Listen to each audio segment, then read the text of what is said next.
Hello dear friends, welcome to one channel. Previous video में हमने solid के जो क्लासिफिकेशन है क्रिस्टलाइन सॉलिड और नॉन क्रिस्टलाइन सॉलिड के बारे में स्टडी की थी। आज के वीडियो में हम उसके आगे पढ़ेंगे क्लासिफिकेशन ऑफ क्रिस्टलाइन सॉलिड। ये जो हम पढ़ रहे हैं ये अकॉर्डिंग टू एनसीईआरटी के बुक के अकॉर्डिंग पढ़ रहे हैं। आरबीसी के बुक्स में डिफरेंट क्लासिफिकेशन कर रखे हैं, यानी जो क्लासिफिकेशन का जो मेथड है उसमें अलग अलग तरीके से कर रखा है। यहाँ पे सिर्फ एक ही बेसिस पे कर रखा है कि जो क्रिस्टलाइन सॉलिड है उसका जो क्लासिफिकेशन है उनमें इंटरमोलिकुलर फोर्सेस जो प्रेजेंट होता है सॉलिड के अंदर उसके बेसिस पे इसको 4 टाइप में डिवाइडेशन कर रखा है। दैट्स अपनी हेडिंग है क्लासिफिकेशन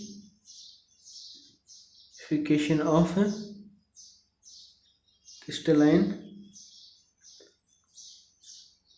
सॉलिड। ध्यान से देखना, मैंने यहाँ पे क्या लिखा है न कि क्लासिफिकेशन ऑफ सॉलिड लिखा है, मैंने यहाँ पे क्लासिफिकेशन ऑफ क्रिस्टलाइन सॉलिड लिखा है। अच्छा, थोड़ा सा रिकॉल कर लेते हैं। क्रिस्टलाइन सॉलिड का यूनिफॉर्म स्ट्रक्चर होती है, उनमें लॉन्ग रेंज तक, याद रखना लॉन्ग रेंज तक उसमें एक जैसा ही पैटर्न मिलता है एटम्स या मॉलिक्यूल्स की अरेंजमेंट का। देखिए ये चैप्टर पढ़ने से पहले, यही चैप्टर पढ़ने के साथ साथ आपको क्या होगा, अपनी इमेजिनेशन को बढ़ाना होगा, क्योंकि जैसे जैसे हम आगे आगे बढ़ेंगे, जैसे क्रिस्टल लैटिस है, यूनिट सेल है, तो आपको सिर्फ इमेज अंदर इमेजिनेशन ही करनी होगी। जितना अच्छा आप इमेजिनेशन करोगे उतना अच्छा आपको ये चैप्टर समझ में आएगा। और मैं आपको एक ट्रिक भी बताऊंगा जिससे आप जल्दी से इमेजिनेशन कर सकोगे और अपने जो चैप्टर है उसको इजीली कंसेप्ट वाइज समझ सकोगे। तो क्लासिफिकेशन ऑफ क्रिस्टलाइन सॉलिड किसके बेसिस पे किया गया है? इसको basis on inter molecular force के बेसिस पे इसको क्लासिफाइड किया गया है। 4 टाइप्स में क्लासिफाइड किया गया है। फर्स्ट है मोलिक्यूलर सॉलिड, सेकंड आपका आयनिक सॉलिड, थर्ड है metallic solid and fourth very important covalent, या उसको बोलते हैं नेटवर्क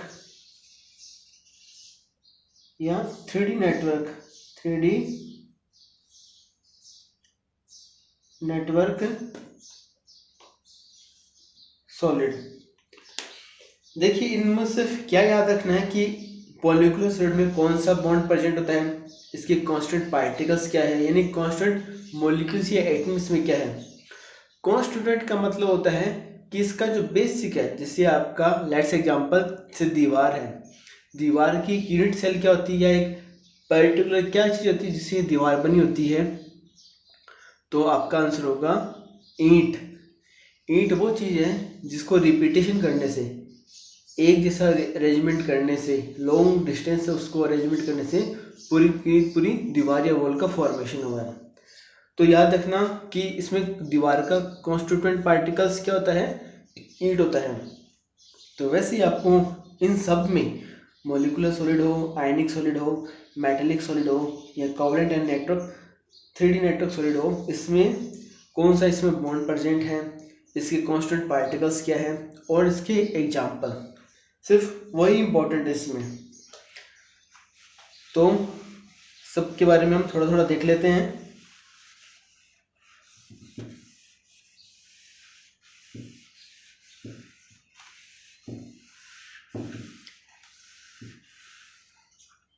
सबसे पहले आपका मॉलिक्यूलर सॉलिड, फर्स्ट आपका मॉलिक्यूलर,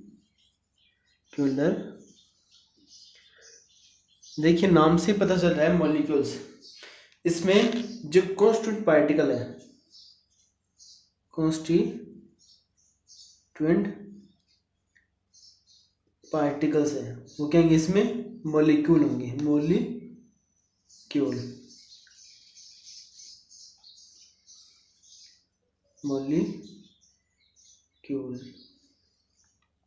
देन इसको फर्दर 3 पार्ट्स में डिवाइड किया गया है।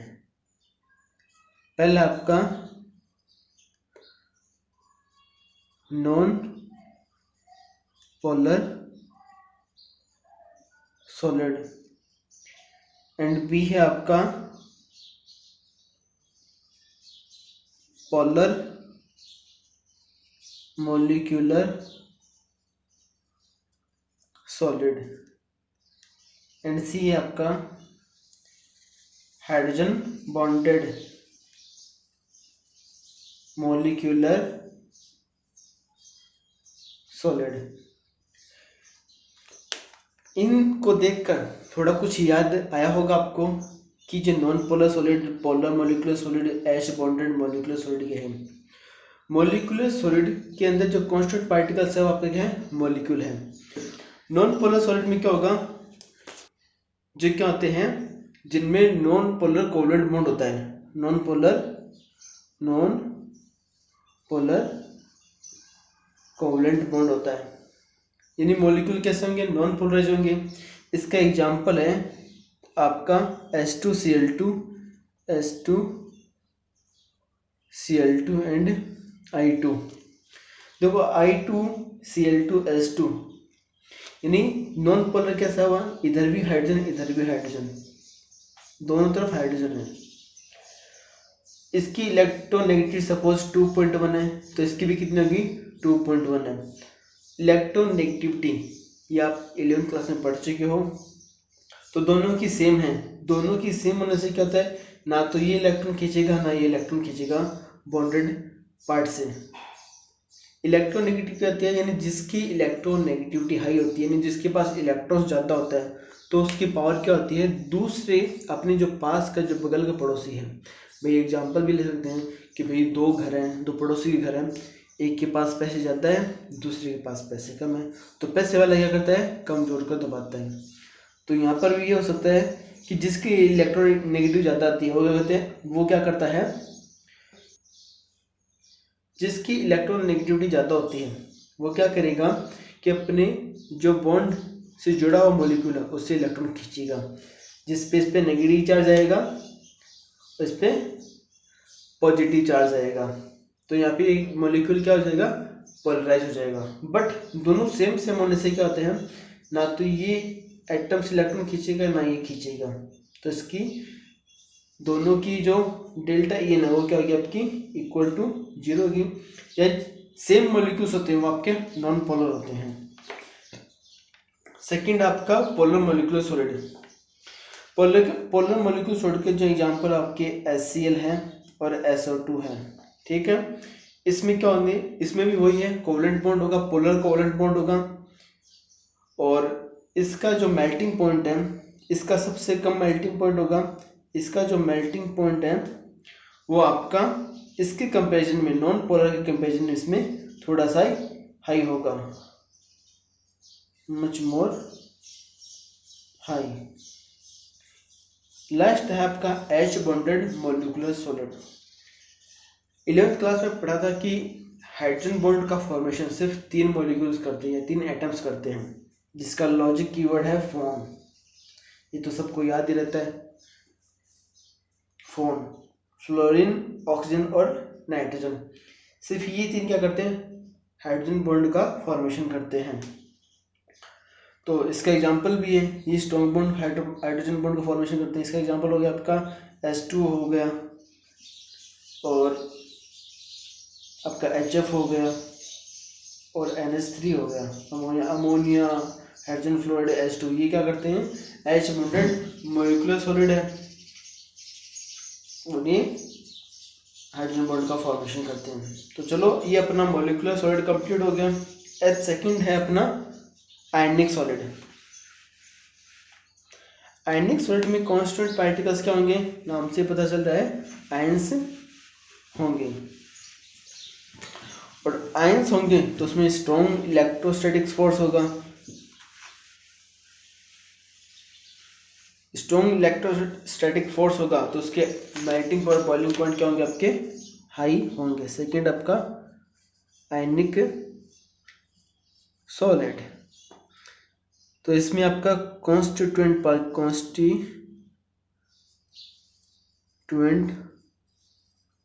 पार्टिकल्स क्या होंगे, इसमें आयंस होंगे। और ये आपस में किससे जुड़ेंगे, स्ट्रॉन्ग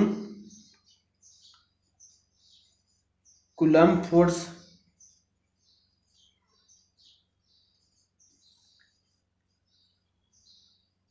या इसको स्ट्रॉन्ग इलेक्ट्रोस्टैटिक फोर्स से बोल सकते हैं, स्ट्रॉन्ग इलेक्ट्रोस्टैटिक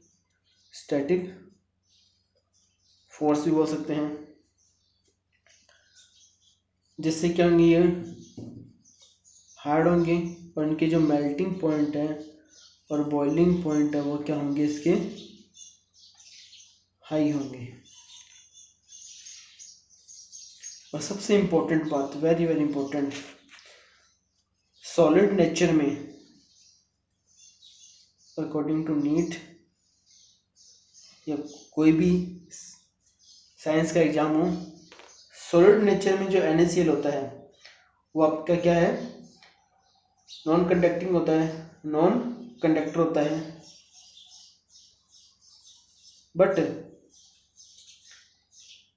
सोल्यूबल नेचर में या NaCl एक्वस में ये क्या होता है आपका, कंडक्टिंग होता है, क्योंकि इसमें आयंस का फॉर्मेशन हो जाता है। तो वेरी वेरी इंपॉर्टेंट, ये इसका एग्जांपल भी आयनिक सॉलिड का NaCl कि सॉलिड नेचर में NaCl क्या होता है, नॉन कंडक्टर होता है। NaCl एक्वस है तो ये कंडक्टर होगा, ठीक है, इलेक्ट्रिसिटी का कंडक्शन करेगा। सेकंड अपना आयनिक सॉलिड कंप्लीट हो गया। अब अपना मेटेलिक सॉलिड। तो भाई मेटल्स में कॉन्स्टिट्यूएंट पार्टिकल्स क्या होते हैं आपके, फ्री इलेक्ट्रॉन्स। जैसे आपका आयरन की रोड है, सिल्वर की रोड है। थर्ड है मेटेलिक सॉलिड। ये क्या होता है, इसमें कॉन्स्टिट्यूएंट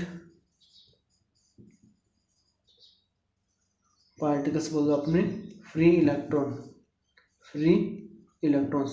यानी जो मेटल्स होते हैं, सपोज ये आपका मेटल्स है तो ये क्या है आपका पूरा का पूरा, यानी इसकी जो सरफेस है वो फ्री इलेक्ट्रॉन से भरी हुई है। तो फ्री इलेक्ट्रॉन होने से क्या होता है, ये आपकी फ्री इलेक्ट्रॉन्स यानी मूवेबल इलेक्ट्रॉन्स है। भाई अब लोहे की रोड है, उस पर सपोज उसमें करंट पास करते हैं तो वो क्या करेंगे, इलेक्ट्रॉन से मूवमेंट करेंगे एक जगह से दूसरी जगह, करंट को पास आउट करेंगे। तो ये जो फ्री इलेक्ट्रॉन्स हैं, ड्यू टू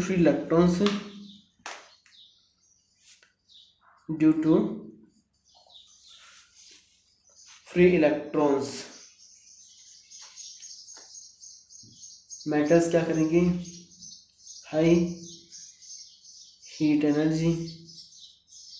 भाई जैसे लोहे की रोड है उसको इस साइड से गर्म करेंगे तो आधे घंटे बाद यहाँ से भी गर्म हो जाएगी, क्योंकि हीट एनर्जी का ट्रांसफर होगा। High heat energy and conductivity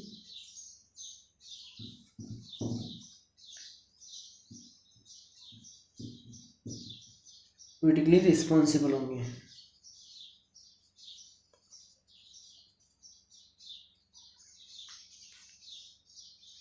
अब मेटल्स में आप एग्जांपल कुछ लिख सकते हो, कॉपर, Ag, Au, जिंक्स, ठीक है, ये सारे इसके एग्जांपल हो गए। NCERT में इन सब की सिलेबस में आपके टाइप्स और इसके एग्जांपल है वो बहुत इंपॉर्टेंट है। और इसमें कौन कौन से जो बॉन्ड है, तो मेटेलिक सॉलिड में आपका कौन सा बॉन्ड प्रेजेंट होगा, मेटेलिक बॉन्ड होगा। फोर्थ है आपका, लास्ट आपका कोवलेंट सॉलिड या 3D नेटवर्क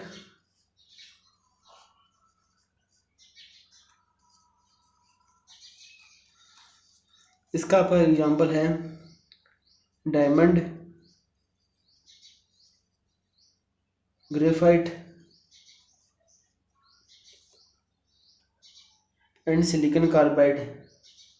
सिलिकॉन कार्बाइड ये इसके एग्जांपल है। और इसमें एक इम्पोर्टेंट बात है कि ये दोनों तो आप होते हैं नॉन कंडक्टिंग, ये तो होते हैं non conducting because no free electrons. But graphite में एक्सेप्शनल रूप से इसमें क्या होता है, इसमें sp2 हाइब्रिडेशन होता है, इसमें sp3 हाइब्रिडेशन होता है। अगर आपने 11th क्लास में पढ़ा हो तो sp2 हाइब्रिडाइजेशन से इसमें क्या होगा, एक इलेक्ट्रॉन फ्री होगा, जिससे ये कंडक्टिविटी शो करेगा। अब थोड़ा सा देख लेते हैं sp2 हाइब्रिडाइजेशन में कंडक्टिविटी कैसे शो करेगा। ग्रेफाइट में क्या होगा, sp2 हाइब्रिडाइजेशन। तो कार्बन है, कार्बन का जो इलेक्ट्रॉन कॉन्फ़िगरेशन है 1s2 2s2 2p2 है। s पे भी 2 और p में भी 2। दैट आउटर सेल्स के जो इलेक्ट्रॉन्स है वो क्या होंगे, बॉन्डिंग में पार्टिसिपेट करेंगे। s में 2 एंड p में आपके कितने सेल्स होते हैं 3 px py pz और है कितने इलेक्ट्रॉन, 2 इलेक्ट्रॉन्स हैं। तो जब अपनी ये तो है नॉर्मल स्टेज में, जब कार्बन एक्साइटेड स्टेट में जाएगा तब s का इलेक्ट्रॉन एक p में चला जाएगा, तो इसकी एक्साइटेड या एक्साइटिंग स्टेज हो गई। अब जब कार्बन बॉन्डिंग करेगा तो सिर्फ एक तो s का और 2 p के वो जो सेल्स है वो काम में लेगा, तभी sp2 हाइब्रिडेशन होगा। तो इसमें ये एक इलेक्ट्रॉन रिमेनिंग रहेगा, जिसकी वजह से ये कंडक्टिविटी शो करेगा। तो यही रीजन है कि ग्रेफाइट है वो कंडक्टिविटी क्यों शो करता है। और कोवेलेंट सॉलिड और जो 3D नेटवर्क सॉलिड है उसके ये एग्जांपल है, बहुत ही इंपॉर्टेंट होते हैं क्योंकि ये होते हैं हार्डेस्ट। डायमंड और सिलिकॉन कार्बाइड है, ग्रेफाइट को छोड़कर ये सॉफ्ट होता है। सिलिकॉन और जो डायमंड कार्बाइड और सिलिकॉन है वो हार्डेस्ट सब्सटेंस है, हार्डेस्ट सब्सटेंस है। भी अगर CBSE में क्वेश्चन आ जाएगी डायमंड एंड सब्सटेंस या hardest element in the earth due to, answer क्या होगा इसमें, due to 3D network structure and force between present in this covalent bond. याद रखना इसमें कोवेलेंट बॉन्ड होता है, बट ये क्या होता है 3D नेटवर्क स्ट्रक्चर का फॉर्मेशन कर लेते हैं, जिससे ये बॉन्ड और स्ट्रॉन्ग हो जाता है, जिससे इसको हार्डनेस मिलती है। और जो कोवेलेंट बॉन्ड होते हैं उसकी नेचर कैसे होती है, डायरेक्शनल नेचर क्या होते हैं। कोवेलेंट बॉन्ड कैसा होता है, डायरेक्शन नेचर का होता है। तो यहाँ पर अपना ये कंप्लीट हो गया जनरल इंट्रोडक्शन, जो सॉलिड उसके क्लासिफिकेशन और क्रिस्टलाइन सॉलिड उसके भी क्लासिफिकेशन। अब यहाँ से हमारा आगे से हमारा जो मेन पार्ट है वो स्टार्ट हो जाता है, वो आपका क्या होगा, crystal lattice. Crystal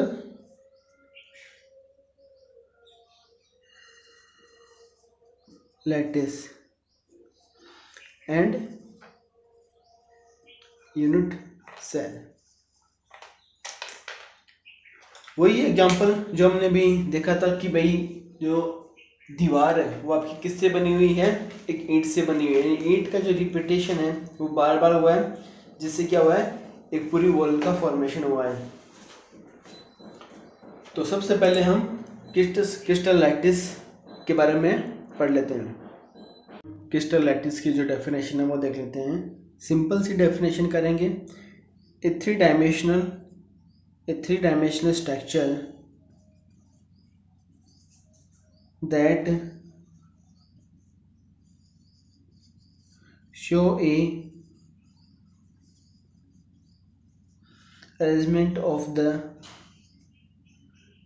particle to the infinite are called crystal lattice।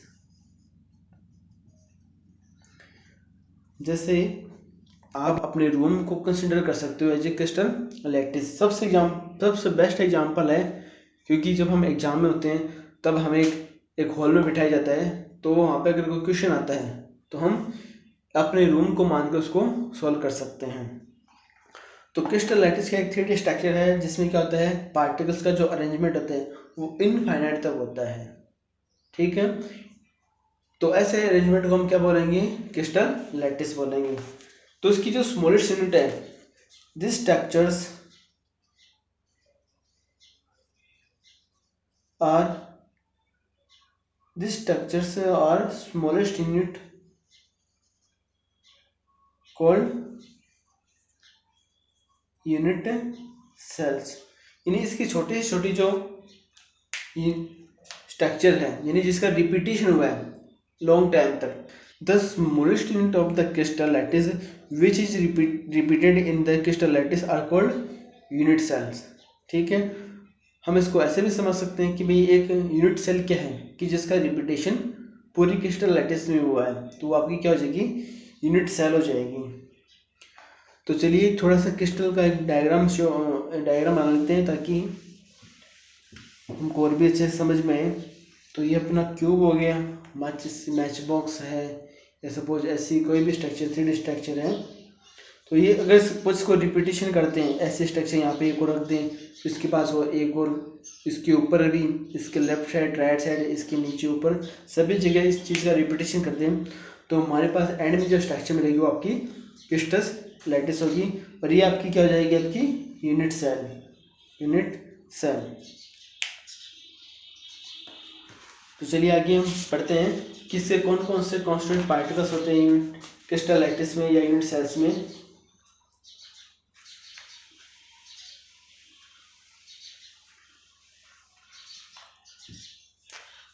तो इसके जो प्रॉपर्टीज हैं, प्रॉपर्टीज ऑफ क्रिस्टल लैटिस। पहले इसका पॉइंट है, each point in the crystal lattice are called crystal lattice point. Crystal lattice, जिससे हमने अभी एक यूनिट सेल्स का फॉर्मेशन किया था, अगर उसको हम इनफाइनाइट टाइम तक रिपीटेशन करें तो जो पॉइंट मिलेंगे हमें, जैसे ये पॉइंट थे इसके,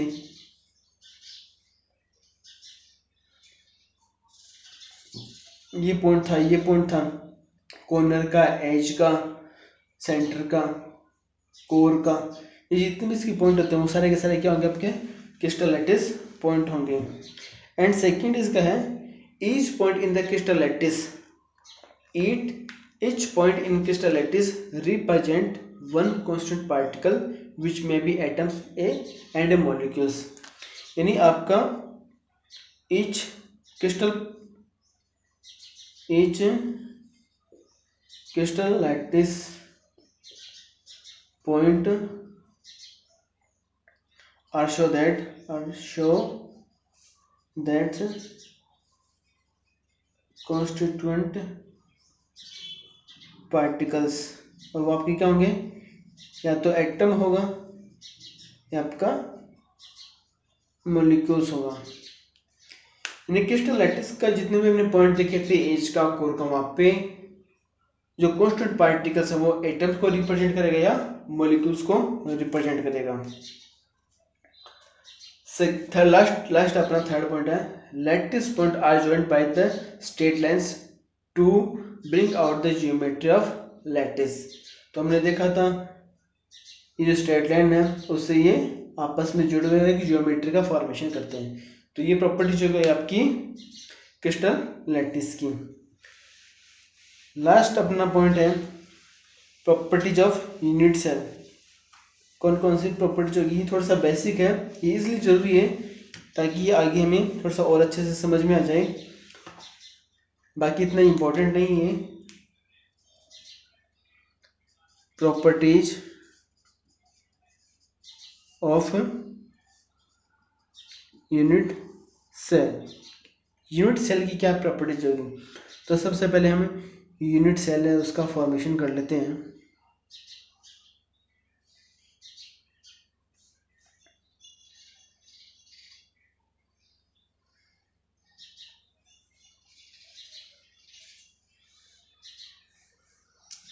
बहुत अच्छे से ड्रॉ नहीं हो पा रहा है, घर पे पेंटिंग पे नहीं जाइए।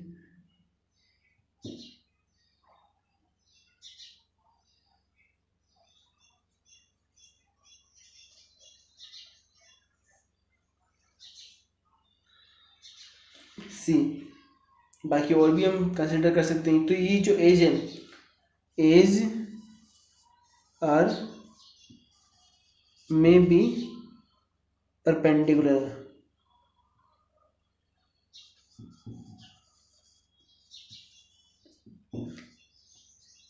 और ये इसके जो एंगल है, सेकंड पॉइंट है, जो एंगल बने हुए हैं जैसे बी और सी के बीच में आपका है एल्फा है, सी और ए के बीच में बीटा है, और बी और ए के बीच में गामा है।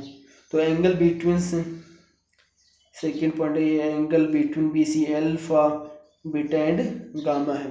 नेक्स्ट वीडियो में हम पढ़ेंगे types of unit cells and उसकी जो आगे का जो पार्ट है वो हम नेक्स्ट वीडियो में पढ़ेंगे। आज का हमारा वीडियो आपको कैसा लगा प्लीज़ कमेंट करके जरूर बताइएगा।